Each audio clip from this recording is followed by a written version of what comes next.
You know, being out on this ocean reminds me of when we were filming U-571. You familiar with that picture? The submarine picture. I spent a lot of time in the water for that. You know, I also made a movie called Fool's Gold, me and Kate Hudson. Here we had a contest to see who could get more tan. I won, of course, but still it was a great contest. You know, the last time I was on water in a ship scenario, I was making a little picture by a man named Steven Spielberg, up-and-coming director. You might have heard of him. It's a film called Amistad, a historical picture. Flexed my acting chops, as it were. Not quite the way I did in We Are Marshall. Did you see that face I made? It was like... But I was making face like a real guy. There was a guy... he really looked like that, so I thought I'd impersonate him in the face. And I'm just such a good actor. Oh, that's what you need to do, friend, to keep yourself alive. You can take the meat of my body. I'll be Christ-like on you. You can taste of my body and drink my blood.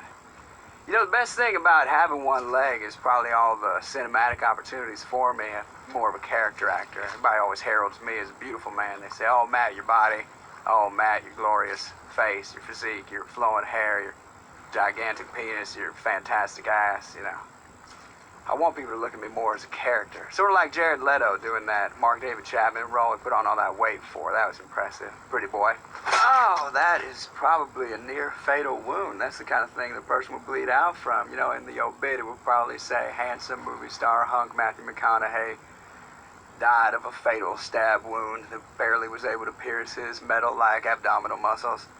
The nice thing is, I imagine at my funeral they will talk about me. In reverence, my memorial service, they will go over all my great work, starting at Dazed and Confused and running right up to Sahara, all the wonderful things I've done in my life. Be a good time. I wish I could be there, because that's the story I'd like to hear, the story of Matthew McConaughey.